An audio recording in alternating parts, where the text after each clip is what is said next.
الشيطان الرجيم بسم الله الرحمن الرحيم إن قارون كان من قوم موسى فبغى عليهم وآتيناه من الكنوز إن مفاتحه لتنوء بالعصبة أولي القوة إذ قال له قومه لا تفرح إن الله لا يحب الفرحين وابتغ فيما آتاك الله الدار الآخرة ولا تنس نصيبك من الدنيا وأحسن كما أحسن الله إليك ولا تبغ الفساد في الأرض إن الله لا يحب المفسدين صدق الله العظيم اللهم صل على سيدنا محمد في أول كلامنا اللهم صل على سيدنا محمد في أوسط كلامنا اللهم صل على سيدنا محمد في آخر كلامنا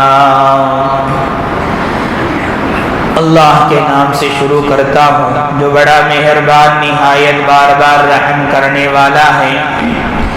درود و سلام نازل ہو میرے اور آپ کے آقا جناب محمد رسول اللہ صلی اللہ علیہ وسلم پر، آپ کے آل پر، آپ کے ازواج پر، آپ کے اہل بیت پر، آپ کے ماننے والوں پر۔ معزز سامعین کرام، بزرگان دین، نوجوانان ملت، میں نے ابھی آپ حضرات کے روبرو سورۃ القصص کی ایک آیت تلاوت کی ہے۔ اس آیت میں اللہ تبارک و تعالی نے دنیا کے ایک مالدار ترین انسان یعنی قارون کا تذکرہ فرمایا ہے۔ قرآن مجید میں اللہ تبارک و تعالی نے مال کے سلسلے میں دو نظریے پیش کرتے ہیں۔ سب سے پہلا نظریہ جو ہے مال کے سلسلے سے، مال ایک بہت بڑی نعمت ہے، دولت ایک بہت بڑی نعمت ہے، ایک بہت بڑا انعام ہے، اور یہ وہ مال جب نیک لوگوں کے ہاتھوں میں ہو، دیندار لوگوں کے ہاتھوں میں ہو، اس مال کے ذریعے سے اللہ تبارک و تعالیٰ کا حقوق بھی ادا کیے جاتے ہوں اور بندوں کا حقوق بھی ادا کیے جاتے ہوں، تو یہ مال بہت بڑا انعام ہے، نعمت ہے۔ وہیں پر یہ مال اگر غلط لوگوں کے ہاتھوں میں چلا جائے تو یہ مال مصیبت بن جاتی ہے۔ اسی لیے پیارے نبی صلی اللہ علیہ وسلم نے فرمایا نعم المال الصالح لرجل الصالح، مال جو کہ ایک نعمت ہے، اگر یہ نیک لوگوں کے ہاتھوں میں ہو، دیندار لوگوں کے ہاتھوں میں ہو، صالح لوگوں کے ہاتھوں میں ہو، تو یہ مال بہت بڑی نعمت ہے، بہت بڑا انعام ہے۔ وہیں پر اگر یہ مال بے دین، بے ایمان لوگوں کے ہاتھوں میں چلے جائے، ظالم لوگوں کے ہاتھوں میں چلے جائے، غلط لوگوں کے ہاتھوں میں چلا جائے، جہاں یہ مال نعمت تھی وہیں پر یہ مال عذاب بن جاتی ہے۔ اللہ تبارک و تعالیٰ نے قرآن مجید میں فرمایا فَلَا تُعْجِبْكَ أَمْوَالُهُمْ وَلَا أَوْلَادُهُمْ إِنَّمَا يُرِيدُ اللَّهُ لِيُعَذِّبَهُمْ بِهَا فِي الْحَيَاةِ الدُّنْيَا، مال دولت جب غلط لوگوں کے ہاتھوں میں چلا جاتا ہے، بے ایمان لوگوں کے ہاتھوں میں چلا جاتا ہے، ظالم لوگوں کے ہاتھوں میں چلا جاتا ہے، اس مال کے ذریعے سے نہ اللہ کا حقوق ادا کیے جاتے ہوں، نہ بندوں کے حقوق ادا کیے جاتے ہوں، تو یہ مال سراسر عذاب ہے۔ اسی دوسرے نظریے یعنی غلط لوگوں کے ہاتھوں میں جب مال جاتا ہے تو جو مصیبت بن جاتا ہے، عذاب بن جاتا ہے، اس کی بہترین مثال ایک اعلیٰ نمونہ قارون کا ہے۔ قارون ایک گزرا ہے، ایک مالدار آدمی بنو اسرائیل میں موسیٰ علیہ السلام کے زمانے میں۔ قرآن مجید میں بڑی تفصیل کے ساتھ قارون کے بارے میں اللہ تعالیٰ نے بیان فرمایا۔ قارون کون تھا، اس کی سرکشی کیا تھی، اس کی شرارتیں کیا تھی، اس کی زیادتیاں کیا تھی۔ چنانچہ اللہ تعالیٰ نے فرمایا ان قارون کان من قوم موسیٰ،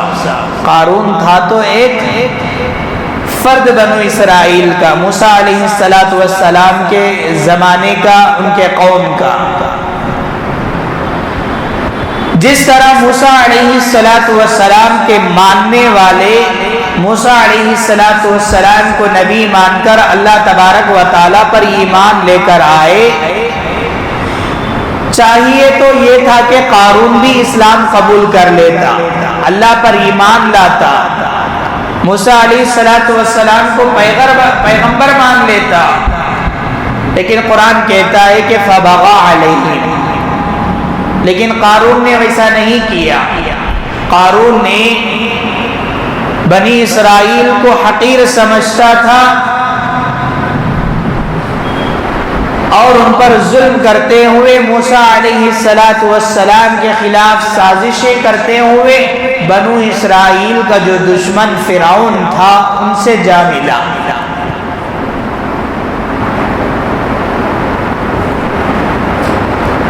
قارون کی جو خصوصیت ہے، اللہ تعالیٰ نے قرآن مجید میں فرمایا ان مفاتیحہ لتنوء بالعصبۃ اولي القوہ، اللہ تعالیٰ نے قارون کو اتنا مال اور دولت عطا فرمایا، بہت زیادہ مال، بہت زیادہ خزانہ، سونے کا خزانہ، چاندی کا خزانہ، بہت زیادہ مال اللہ تعالیٰ نے قارون کو عطا فرمایا تھا۔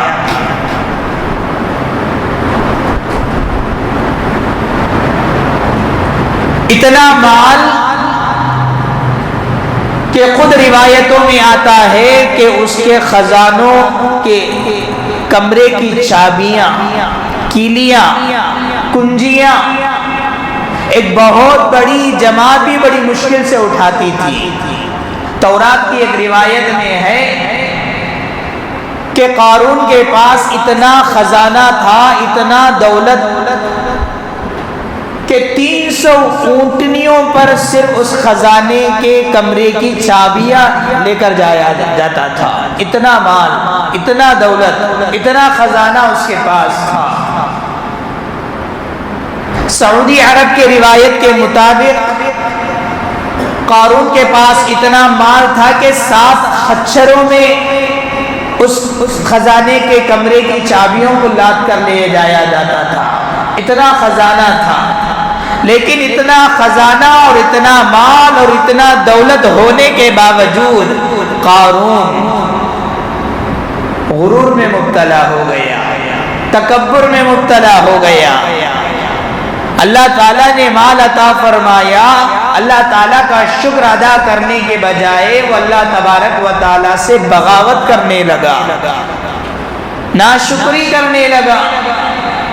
تکبر میں مبتلا ہو گیا۔ یہ میرا کمایا ہوا مال ہے، میں اپنی محنت سے کمایا ہوں، میں اپنے ہنر سے کمایا ہوں، میں اپنے ٹیلنٹ اور اپنی صلاحیت سے یہ مال و دولت میں نے کمایا ہے۔ جب وہ قارون غرور میں مبتلا ہو گیا، تکبر میں مبتلا ہو گیا، تو قوم بنی اسرائیل کے چند لوگ جو تھے قارون کے پاس گئے، جا کر اسے سمجھانے لگے۔ اذ قال له قومه لا تفرح، اس وقت کو یاد کرو کہ جب بنی اسرائیل کے چند لوگوں نے قارون کے پاس جا کر اسے نصیحت کرنے لگے کہ لا تفرح، اپنے مال و دولت میں تم خوش نہ ہو جانا، اپنے مال و دولت پر اتراؤ مت، تکبر مت کرو۔ ان اللہ لا يحب الفرحین، اس لیے کہ اللہ تبارک و تعالی تکبر کرنے والوں کو پسند نہیں فرماتا۔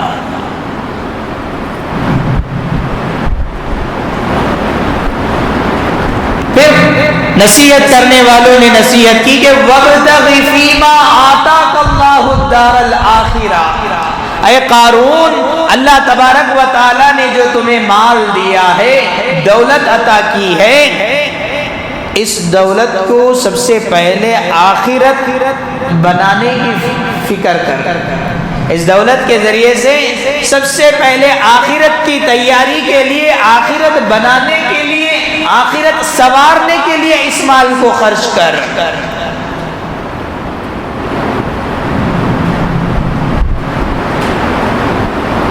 آتاک اللہ الدار الآخرہ ولا تنس نصیبک من الدنیا، اور نصیحت کرنے والوں نے کہا کہ آخرت بھی بنانے کے لیے فکر کر، اور دنیا بھی جو گزارنے کے لیے، دنیا کے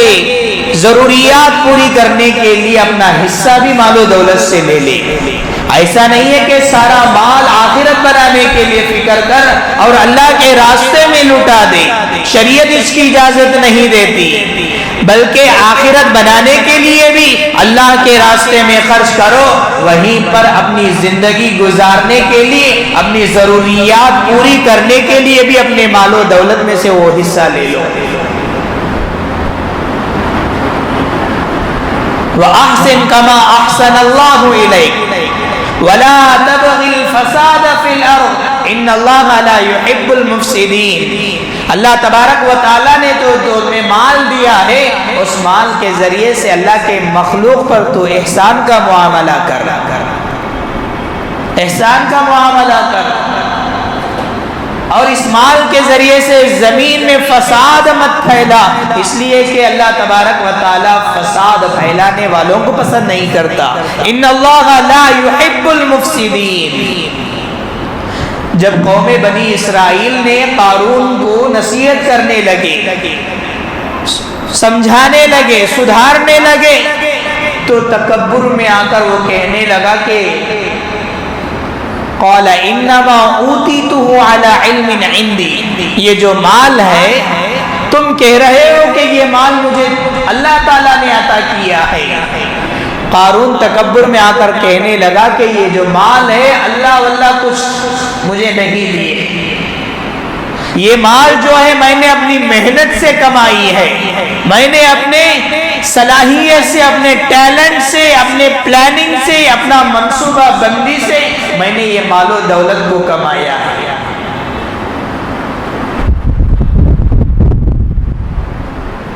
جب قوم بنی اسرائیل سمجھاتے گئے لیکن وہ تکبر کرتا گیا۔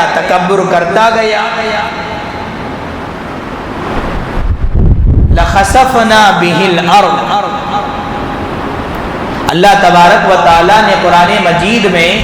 فرمایا کہ بنو اسرائیل کا یہ جو فرد تھا مالدار ترین قارون، اس کے اندر ایک مرتبہ یہ شوق پیدا ہوا کہ مجھے جو میرے پاس جو مال و دولت ہے، میرے پاس جو جائیداد ہے، کیوں نہ میں لوگوں کے سامنے شو نہ کروں، اس کو زینت نہ کروں۔ ایک مرتبہ اس نے اپنا سارا مال و دولت کو سواریوں پر لاد کر بنو اسرائیل کے سامنے شو کرنے لگا، نمائش کرنے لگا، دکھانے لگا کہ میرے پاس اتنا مال ہے، میرے پاس اتنا دولت ہے۔ لیکن اللہ تبارک و تعالیٰ کو اس کی یہ ادا پسند نہیں آئی۔ لَخَسَفْنَا بِهِ الْأَرْضَ، قوم بنی اسرائیل اس کے مال و دولت کو دیکھ کر عش کرنے لگے، کاش کہ ہمارے پاس بھی اتنی دولت ہوتی۔ تھوڑی ہی دیر میں اللہ تبارک و تعالیٰ نے جب اس کو اپنے سواری اور خزانوں سمیت اللہ تعالیٰ نے زمین میں دھسا دیا، زمین میں دھسا دیا اللہ تبارک و تعالیٰ نے۔ تو نصیحت کرنے والوں نے یہ نصیحت کی کہ کیا تم اس کے مال پر عش کرنے لگے، کیا تم اس کے مال پر عش عش کرنے لگے؟ دیکھو یہ مال، جب اس نے اس مال پر تکبر کرنے لگا، اترانے لگا، اللہ تبارک و تعالی نے اس کو کیسے پکڑا، کیسے اس کو عذاب میں مبتلا کیا۔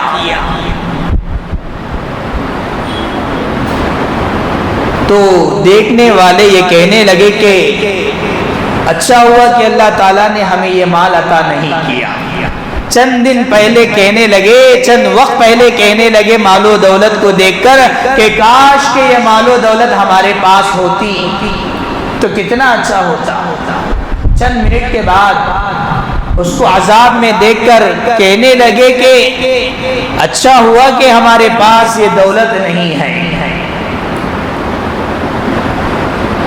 الغرض کہنے کا مطلب یہ ہے کہ اللہ تبارک و تعالیٰ نے اسے مال و دولت عطا فرمایا تھا، لیکن مال و دولت کے ذریعے جب وہ اللہ تعالیٰ کا شکر ادا کرنے کے بجائے، اطاعت و فرما برداری کرنے کے بجائے، جب وہ اللہ تعالیٰ سے اترانے لگا، تکبر کرنے لگا، بغاوت کرنے لگا اللہ تبارک و تعالیٰ سے، اللہ تبارک و تعالیٰ نے اس کو عذاب میں مبتلا کر دیا، زمین میں دھسا دیا۔ آج ہمارے لیے اس واقعے، قارون کے اس واقعے میں بہت بڑی عبرتیں ہیں، خاص کر اللہ تعالیٰ نے جن لوگوں کو مال و دولت عطا فرمایا ہے، اثر و رسوخ عطا فرمایا ہے۔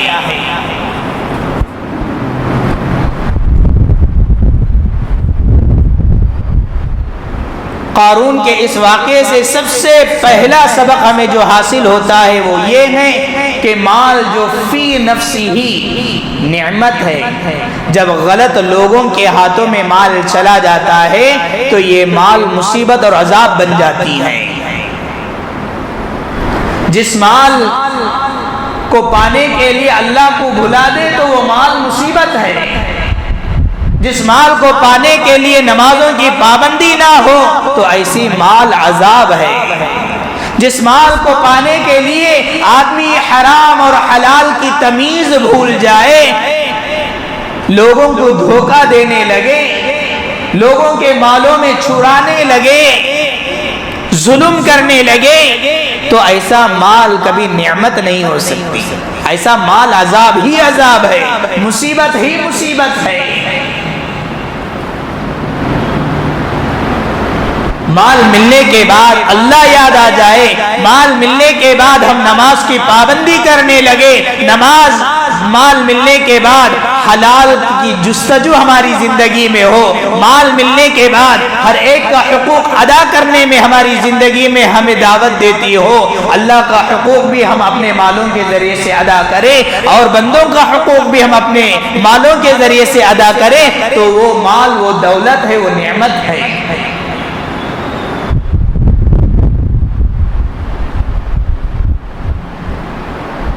آج ہم مال حاصل کرنے کے لیے نمازوں کو چھوڑ دیتے ہیں، نمازوں کی پابندی نہیں، اور حرام اور حلال کی تمیز ہمارے پاس ختم ہو گئی۔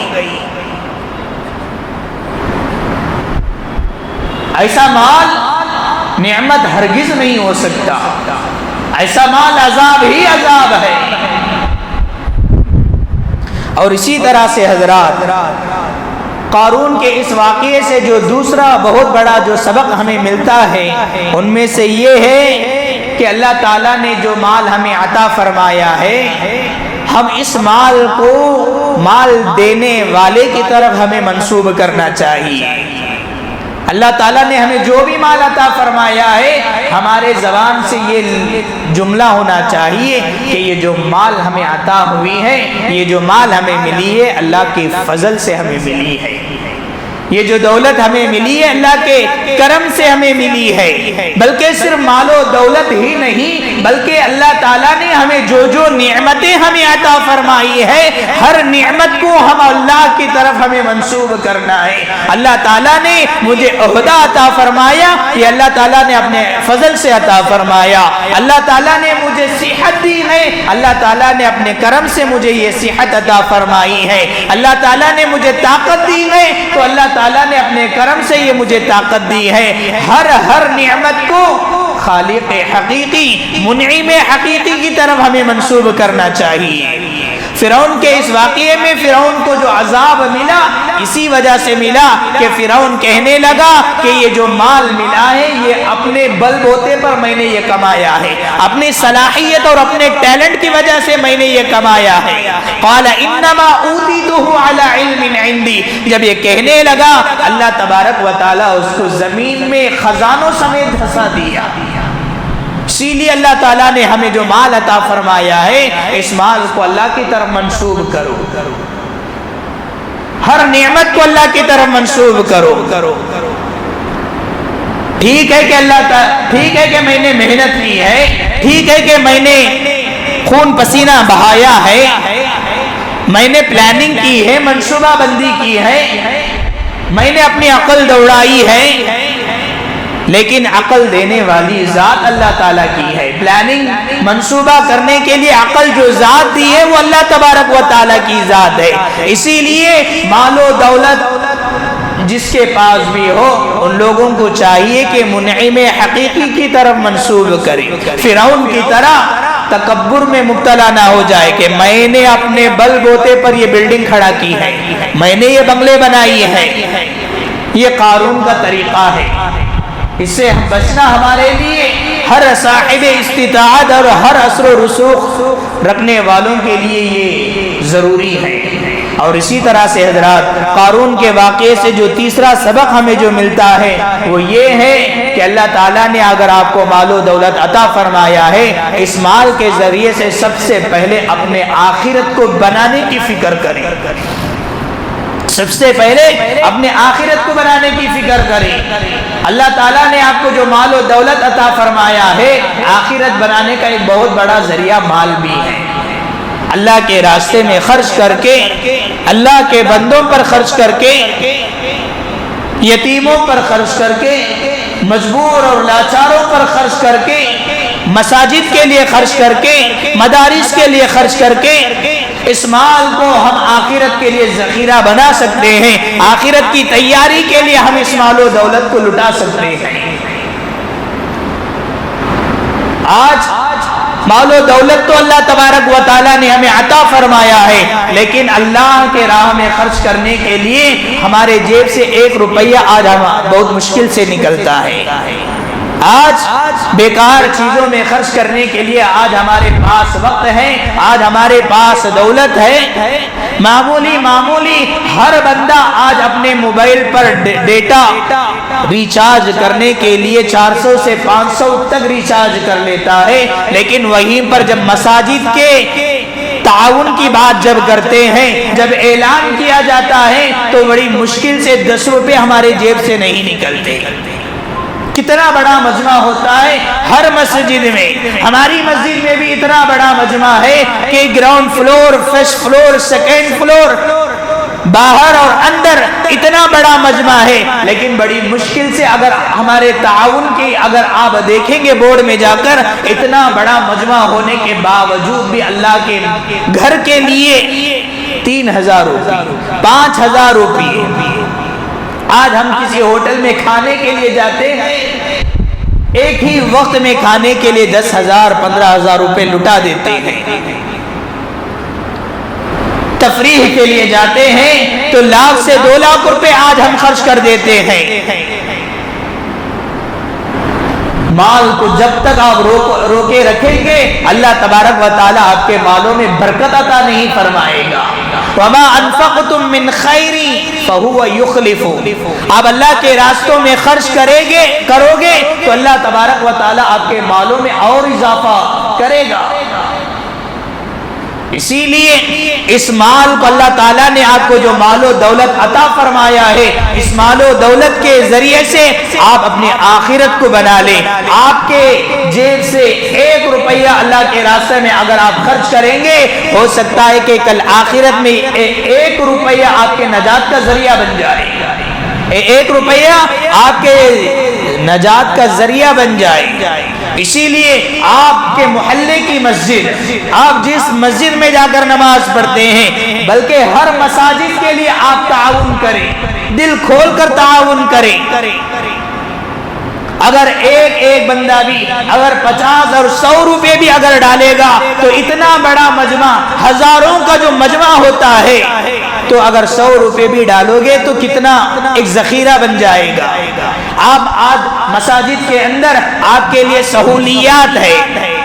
آپ کے لیے بہترین قالینیں بچھی ہوئی ہے، بہترین ایئر کولر کنڈیشن آپ کے لیے لگے ہوئے ہیں، استنجے خانے ماربلز ڈال کر لگے ہوئے ہیں، بجلی کا بل، پانی کا بل، صفائی اور بہت ساری چیزیں آج مساجد کے اخراجات ہوتے ہیں۔ مساجد میں آپ کے بچوں کی تعلیم کے لیے فری میں مساجد کے انتظامیہ کمیٹی نے انتظام کر رکھے ہوئے ہیں۔ ہماری مسجد میں بچوں کی جو تعلیم ہوتی ہے، مدرسے کی جو تعلیم ہوتی ہے، آج تک اب تک ہماری اس مسجد میں بچوں کا جو فیس کا تذکرہ آج تک سلسلہ نہیں ہے۔ بچوں کو فری میں تعلیم دی جاتی ہے، بچوں کو فری میں یونیفارم دیے جاتے ہیں، کتابیں فری میں دیے جاتے ہیں، بیگ فری میں دیے جاتے ہیں، بلکہ بچوں کے اندر خواہش اور شوق پیدا کرنے کے لیے ہفتے میں ایک مرتبہ بچوں کے لیے کھانے پینے کا انتظام، اسنیکس وغیرہ کا انتظام کیا جاتا ہے۔ یہ سارے اخراجات کہاں سے ہوتے ہیں؟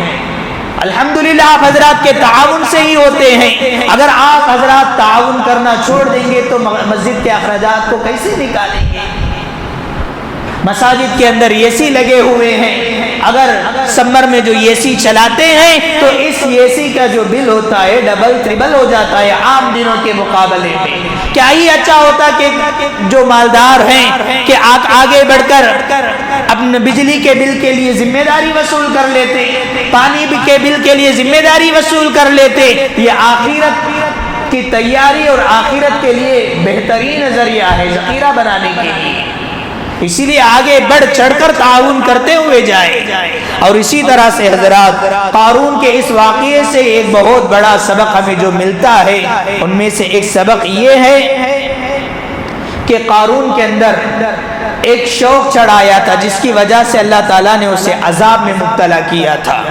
وہ یہ تھا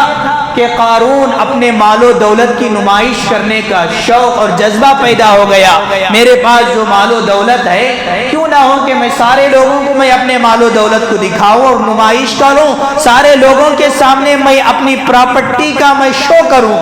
جیسا کہ مہاراجہ کے دور میں ہوتا تھا کہ وہ سارے خزانے کو لے کر ہاتھیوں کے اوپر، سواریوں کے اوپر لاد کر لوگوں کے سامنے دکھاتے پھرتے تھے۔ ویسا قارون کے اندر بھی وہ جذبہ پیدا ہوا، جس کی وجہ سے اللہ تبارک و تعالیٰ نے اس کو پکڑا، لَخَسَفْنَا بِهِ الْأَرْضِ، اور زمین میں اللہ تعالیٰ نے دھسا دیا۔ آج معاشرے کے اندر اللہ تعالیٰ نے جن کو مال و دولت عطا فرمایا ہے، آج ان لوگوں کے اندر بھی یہ جذبہ اور یہ ذہنیت دیکھنے کو ملتا ہے۔ کہاں وہ لوگ اپنے مال و دولت کو نمائش کرتے ہیں؟ شادی میں دکھاتے ہیں، شادی میں اپنے مال و دولت کی نمائش کرتے ہیں، عید کے موقع پر نمائش کرتے ہیں، عید قربانی میں جب جانوروں کو قربانی کے لیے جب جانور کو لایا جاتا ہے، نمائش کرنے لگتے ہیں کہ میرے پاس اتنا مال و دولت ہے جس کی وجہ سے میں نے قربانی کرنے کے لیے اتنے لاکھ کا جانور میں نے خرید کر لایا ہے۔ ایسی نمائش جو لوگ کرتے ہیں کہ یاد رکھیں کہ اللہ تبارک و تعالی یہ مہلت آپ کو دے رکھا ہے، کہیں ایسا نہ ہو کہ قارون کی طرح اللہ تبارک و تعالی آپ کو بھی عذاب میں مبتلا نہ کر دے۔ اس لیے اللہ تعالیٰ نے آپ کو مال عطا کیا ہے تو اس مال کے ذریعے سے اللہ تبارک و تعالیٰ کی اطاعت و فرما برداری کرے۔ اور اسی طرح سے حضرات قارون کے اس واقعے سے ہمیں جو بہت بڑا سبق ملتا ہے کہ صرف مال کا پانا ہی بڑی نعمت نہیں ہے، مال کا پانا ہی نعمت نہیں ہے بلکہ کھونا بھی بہت بڑی نعمت ہے۔ مال کا پانا ہی بڑی نعمت نہیں ہے بلکہ کھونا بھی بہت بڑی نعمت ہے۔ اسی لیے کسی نے کہا کہ ہر چیز کا کھونا بھی بڑی نعمت ہے، ہر چیز کا کھونا بھی بڑی نعمت ہے، بے فکری سے سونا بھی بڑی نعمت ہے۔ ہر چیز کا کھونا بھی بڑی نعمت ہے، بے فکری سے سونا بھی بڑی نعمت ہے۔ افلاس نے سخت موت آسا کر دی، افلاس نے سخت موت آسا کر دی، دولت کا نہ ہونا بھی بڑی دولت ہے۔ یاد رکھو کہ جن لوگوں کے پاس مال و دولت نہیں ہے وہ سوچتے ہیں کہ کیا ہے بھئی ہمارے پاس مال و دولت نہیں ہے۔ یاد رکھو کہ مال و دولت جب زندگی میں آتی ہے صرف مال و دولت ہی نہیں آتی، بہت ساری چیزیں لے کر آتی ہے۔ مال تنہا کبھی نہیں آتی، بہت سارے ٹینشنوں کو، بہت ساری آزمائشوں کو لے کر آتی ہے۔ اسی لیے اللہ تبارک و تعالیٰ نے آپ کو جس پوزیشن میں رکھا ہے اللہ تبارک و تعالیٰ کا شکر ادا کریں اور اسی میں خوش رہنے کی کوشش کریں۔ دعائے رب العالمین سے اللہ تبارک و تعالیٰ ہم تمام کو سنی ہوئی باتوں پر عمل کرنے کی توفیق نصیب فرمائے۔ آپ حضرات جانتے ہیں کہ آج کا یہ عنوان آپ حضرات کے لیے ہی بنایا گیا ہے، خاص کر مساجد کے اخراجات اور تعاون۔ ہر مسجد میں تعاون گھٹتی ہوئی جا رہی ہے، گھٹتی ہوئی جا رہی ہے۔ اگر آپ حضرات تعاون نہیں کریں گے تو مساجد کے اخراجات کیسے مکمل ہوں گے؟ اس لیے تمام حضرات سے گزارش ہے کہ جاتے ہوئے مسجد کے لیے، خاص کر ہماری اس مسجد کے لیے زیادہ سے زیادہ تعاون فرماتے ہوئے جائیں۔ اللہ تبارک و تعالیٰ آپ کے دینے کو قبول فرمائیں۔ دوسرا ضروری اعلان یہ ہے، آپ تمام حضرات جانتے ہیں کہ موجودہ حکومت SIR کا یہ جو عمل لانے جو جا رہی ہے یہ کوئی نیا عمل نہیں ہے۔ اس سے پہلے بھی SIR کا یہ عمل 2002 میں ہو چکا ہے، لیکن اس وقت میں جو SIR جو اس وقت کی جو حکومت کی تھی اس کی نیت بڑی صاف تھی، بڑی نیک نیت تھی کہ بھارت کے ہر شہری کی شہریت کو مضبوط کرنا اس حکومت کی مقصد تھی۔ لیکن آج کی حکومت کی جو نیت ہے مجھے کہنے کی ضرورت نہیں ہے، آپ حضرات تمام جانتے ہیں۔ SIR اگر نہیں کرائیں گے، یہ مہینے کی 28 یا 24 تاریخ سے SIR کا یہ عمل ہونے والا ہے کرناٹکا اور بنگلور کے اندر، تو ہر آدمی کو چاہیے، ہر ایک خاص کر مسلمانوں کو چاہیے کہ SIR کے لیے جتنے ڈاکومنٹس آپ تیار کرنا ہے جلد سے جلد تیاری کر لیں۔ اگر آپ تیاری نہیں کریں گے تو سب سے پہلا آپ کو ووٹ دینے کا حق چھین لیا جائے گا، محروم کر دیا جائے گا۔ ایک تو ووٹ سے محروم کر دیا جائے گا، اس کے بعد جتنی بھی سرکاری اسکیم ہوتے ہیں وہ سارے اسکیموں سے آپ کو محروم کر دیا جائے گا۔ اس کے بعد اور آگے چلتے چلتے بہت سارے مصیبتیں آنے والی ہیں جو لوگ SIR نہیں کرائیں گے۔ اس لیے جلد سے جلد جو ڈاکومنٹس تیار کرنا ہے، سوشل میڈیا کے اندر ہر گروپس کے اندر پوسٹ شائع ہو رہے ہیں، شیئر ہو رہے ہیں، اس پوسٹ کو سامنے رکھ کر جتنے ڈاکومنٹس کی ضرورت ہے ہر ایک ڈاکومنٹس کو جلد سے جلد تیاری کر لیں۔